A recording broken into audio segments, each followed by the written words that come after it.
Meghan Markle attended a private Netflix party in Montecito on Friday night. The event was a tastemaker screening for Beef Season 2, hosted by Netflix co-CEO Ted Sarandos and his wife Nicole Avant at their own home.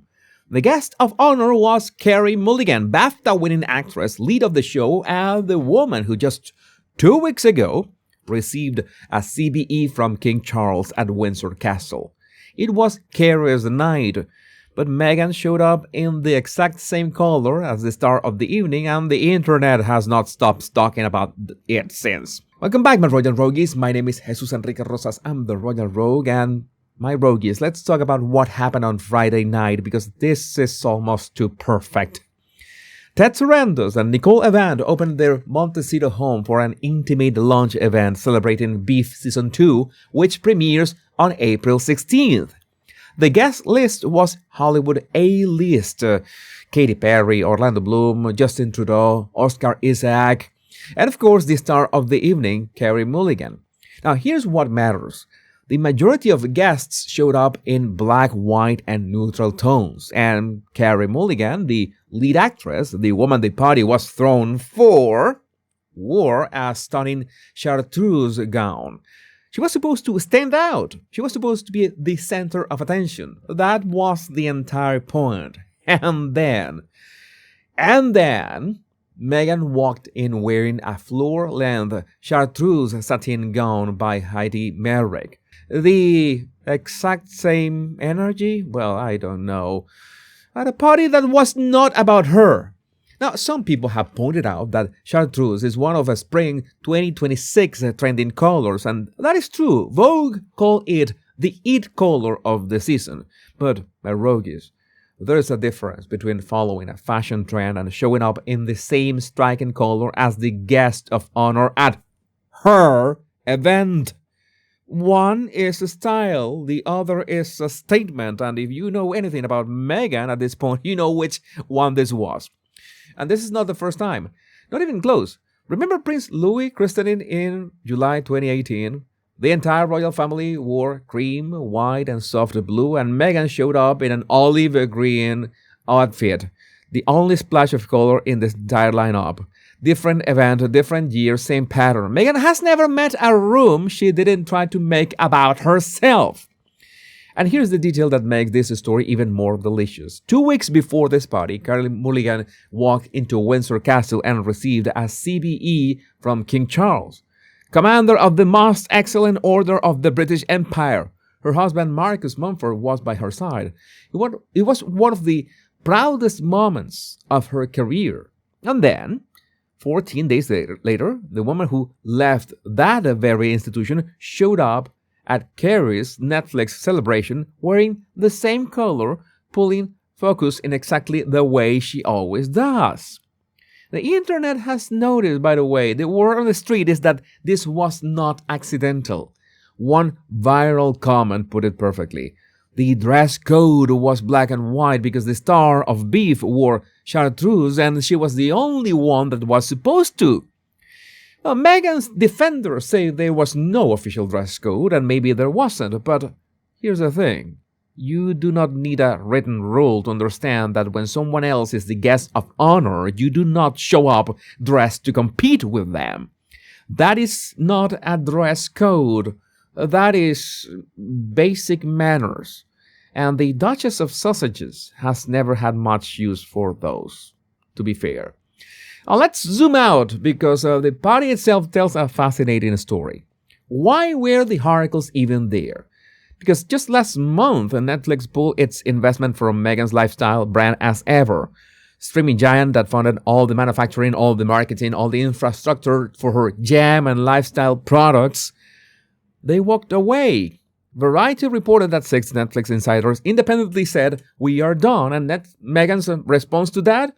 She showed up at the CEO's house and was photographed holding hands with his wife. Photographs from this evening show Meghan gripping Nicole Avant's hand while posing, and I mean gripping.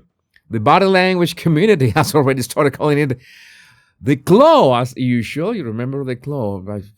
sometimes remember the club, the nostalgia, That signature Meghan move where she latches onto someone physically as if to claim ownership of the relationship. So Nicole, to her credit, maintained a smile, but the optics are out of this world. Your business partnership is collapsing. Your cooking show was canceled. Your brand lost its backer. And you're placed to show up at the man's house, grab his wife's hand, and pose for Getty images like everything is fine? That takes a very specific kind of audacity, and nobody does audacity like Meghan. A Netflix spokesperson tried to downplay the tension, saying Meghan texts and speaks with Sarandos regularly and has been to his home sans lawyers. Okay, sans lawyers. That is a fascinating qualifier to volunteer. When you have to specify that you visited someone's house without your legal team, it tells you everything about what the relationship has become. And speaking of audacity, let's talk about Australia, because the articles are wheels up for Melbourne and Sydney, and the reception has been, how do I put this diplomatically, hostile. Harry is scheduled to deliver a keynote at the Inter-Ed Psychosocial Safety Summit in Melbourne on workplace mental health. Let me just say that again. The man whose staff turnover makes a revolving door look stationary. The man whose former employees have described working for him and Meghan as dehumanizing. That man is going to lecture a room full of Australians about psychological safety at work. You can't make this up. And meanwhile, Meghan is headlining her Best Live retreat in Sydney, where 300 women, I guess 300, right, are supposed to pay $2,700 each for the privilege of hearing Meghan spew about wellness in a hotel conference room with stackable chairs. And by the way, the retreat that was supposedly sold out somehow keeps releasing new tickets. And for comparison, Pamela Anderson is doing a similar event in Australia at a 2,500-seat theater where the tickets started at $85, and she has already sold over 2,000 of them. Meghan cannot fill 300 seats at 10 times the price. So, yeah, here's the new angle. Insiders are now telling reporters that this Australia trip is a test run, a trial balloon, a blueprint, in their words, for what could eventually be a joint return to the United Kingdom. This is royal editor Emily Nash described it as a litmus test for what else they may do this year. And sources say that if the public reception in Australia is positive, the articles will use it as proof that they can still draw crowds and command attention, and that will inform whether Meghan returns to Britain for events like the Invictus Games countdown in Birmingham.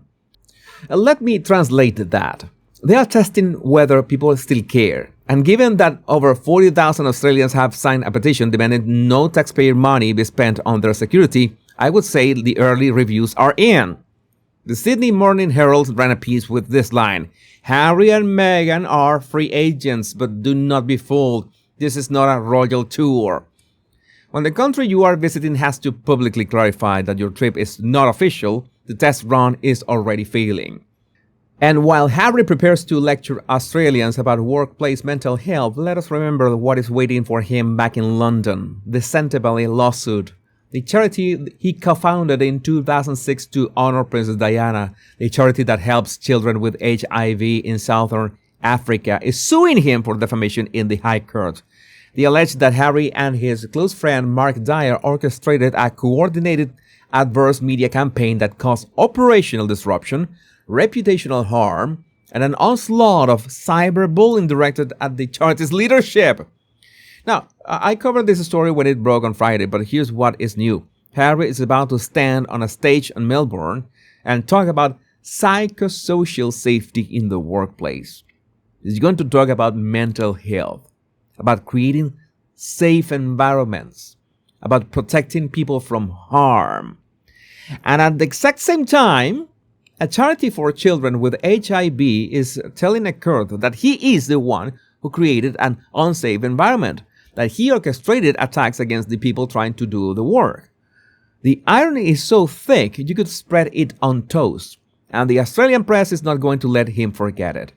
This is the Harkle brand in mid-April 2026, and the chartreuse dress might be the most perfect metaphor of all, because Meghan looked at a room that was designed to celebrate someone else and decided it should celebrate her instead, and that, Rogues, is the whole story in one outfit.